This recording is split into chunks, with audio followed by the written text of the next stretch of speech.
My phone buzzed. It was late at night, and the house was eerily quiet. The sudden vibration startled me, breaking the silence that had settled like a heavy blanket. I glanced at the screen, expecting a message from a friend or a late-night notification from one of my apps. But instead, it was a notification from an unknown sender. My heart rate quickened as I stared at the unfamiliar name. Who could it be at this hour? I hesitated for a moment, my finger hovering over the screen. Curiosity got the better of me. I couldn't resist the urge to see what the message was about. Maybe it was a wrong number, or perhaps someone I knew using a new phone. I took a deep breath and opened the message. I clicked it. Big mistake. The screen lit up, revealing a short, sharp, and terrifying message. My eyes widened as I read the words, my mind racing to make sense of them. The message was short, sharp, terrifying. It was unlike anything I had ever received before. My hands trembled as I held the phone, the words burning into my mind. I know where you live. Those 5 words sent a chill down my spine. How did they know where I lived? Who could have sent this? My mind was a whirlwind of questions and fears. My heart skipped a beat. Fear washed over me. Who was this? I looked around the room, half expecting to see someone watching me. But there was no one, just the shadows and the silence. How did they know me? I reread the message, hoping I had misunderstood, but the words were clear and the threat was real. I felt a knot forming in my stomach, trying to find a logical explanation. Maybe it was a prank, a sick joke, but who would do something like this? And why? I couldn't think of anyone who would want to scare me like this.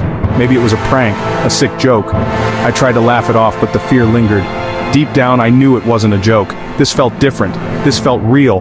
But deep down, I knew it wasn't. This felt different. This felt real. The words echoed in my mind, each repetition amplifying my fear. I couldn't shake the feeling that someone was watching me. The words sent shivers down my spine. I felt a cold sweat forming on my forehead.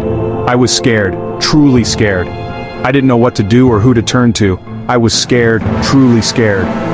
The room seemed to close in around me, the darkness pressing in from all sides. I clutched my phone, my only connection to the outside world, and wondered what would happen next.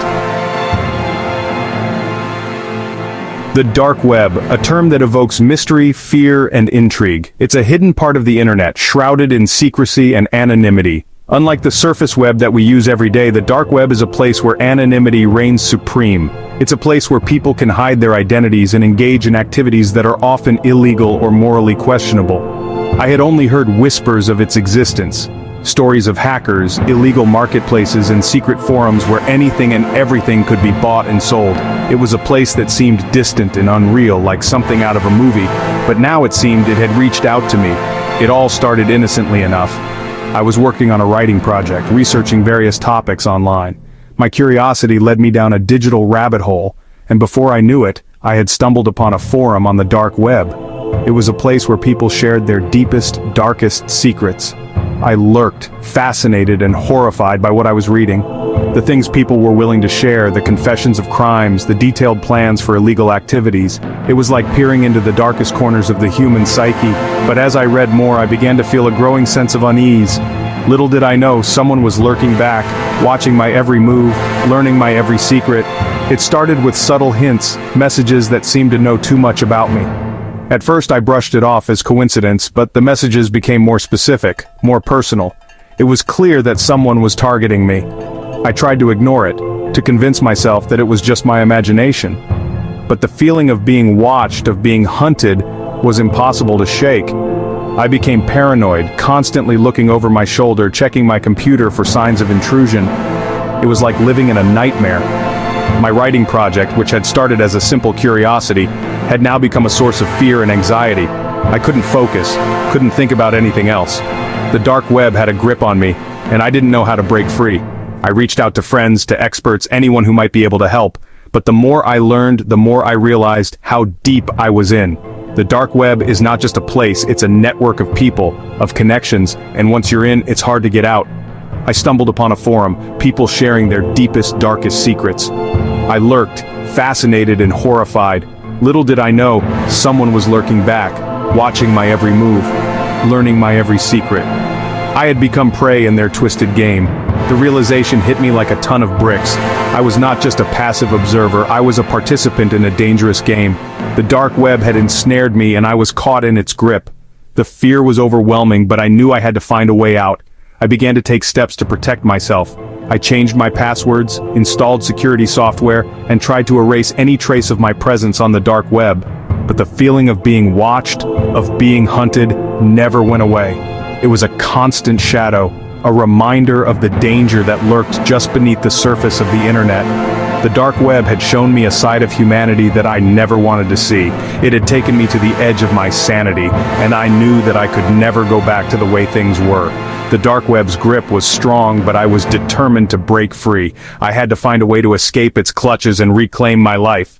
I had become prey in their twisted game, but I was not going to let them win. I was going to fight back, to take control of my life and to break free from the dark web's grip. It was a battle that I was determined to win, no matter the cost. Days turned into weeks. The messages became more frequent, more menacing. Details about my life, my routine, proof they were watching me.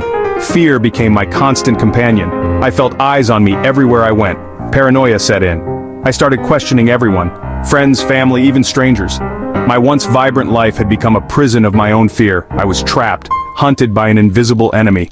I knew I had to do something, but what? I reached out to a cybersecurity expert.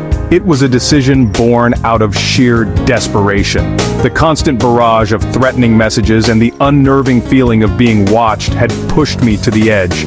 I knew I couldn't handle this alone anymore. I needed someone who understood the dark corners of the internet, someone who could guide me through this digital nightmare, a lifeline in a sea of fear. That's what he became to me. In a world where I felt isolated and vulnerable, his expertise was a beacon of hope. The first time we spoke, I could sense his calm demeanor and deep understanding of the situation. It was as if he had seen this countless times before, and that brought me a strange sense of comfort. He listened patiently as I recounted my story. Every detail, every fear, every sleepless night, he didn't interrupt, he didn't rush me. He just listened. And in that moment, I felt a weight lift off my shoulders. For the first time in a long while, I felt heard. I felt understood. It was a small but significant step toward reclaiming my sense of security. The messages, the fear, the constant anxiety. I laid it all out for him. The late-night texts, the anonymous emails, the feeling of being watched even in my own home. It was a relentless assault on my peace of mind. But he didn't judge. He didn't dismiss my fears as paranoia. He understood the gravity of the situation, the feeling of being watched. He didn't judge. He understood. He had seen this before. He knew the tactics these predators use to instill fear and control, and he knew how to fight back. His experience was evident in the way he spoke, the way he reassured me that we would get through this together. He had seen this before. He explained the dangers of the dark web, the anonymity it provided to predators, and the steps we could take to protect ourselves. It was a crash course in cybersecurity, and I was an eager student. Every piece of information he shared was a tool, a weapon in our fight against the unseen enemy. He explained the dangers of the dark web, the anonymity it provided to predators, the way they could hide behind layers of encryption and fake identities. It was a chilling revelation, but it also made me realize the importance of having someone like him on my side. Someone who could navigate this shadowy world and bring light to the darkness. The anonymity it provided to predators, it was both their shield and their weapon. But with his help, I felt like we could pierce through that veil. He assured me I wasn't alone, that we would face this together. His confidence was infectious, and for the first time, I felt a glimmer of hope. He assured me I wasn't alone, he would help me fight back. We devised a plan, a series of steps to secure my digital life and track down the source of the threats. It was a daunting task, but with his guidance it felt manageable. I wasn't just a victim anymore. I was taking control. He would help me fight back. We installed security software, changed passwords, and set up alerts. Every action we took was a step towards reclaiming my peace of mind. It was empowering to see the changes, to feel the layers of protection building up around me. I was no longer helpless. I was fighting back. A glimmer of hope emerged from the darkness. With each passing day, I felt more secure, more in control. The fear that had once gripped me was slowly being replaced by a sense of determination. I finally had someone on my side, someone who believed in me and was willing to fight for me. I finally had someone on my side. And that made all the difference. Together, we faced the darkness. And together, we found a way to bring light back into my life. It was a journey, but with his help, I knew I could make it through. The plan was simple yet risky. We needed to draw the stalker out, use their obsession against them. We created a fake online persona, a trap to lure them in. The expert monitored everything, every click, every message. The stalker took the bait, hook, line, and sinker. They couldn't resist engaging with our fake profile. They revealed their true intentions, their desire to harm me. With each interaction, the net tightened. We were getting closer to unmasking them. The day arrived. The day we would finally confront the stalker. The police were involved now, ready to apprehend them. The tension was palpable. Fear mixed with adrenaline coursed through my veins. The expert traced the stalker's location, a small apartment building on the outskirts of town. The police moved in swiftly, apprehending the suspect without incident. It was over. The nightmare was finally over. My experience taught me a harsh lesson. The internet is a double-edged sword. It can be a tool for good or evil. Anonymity can be a shield for predators.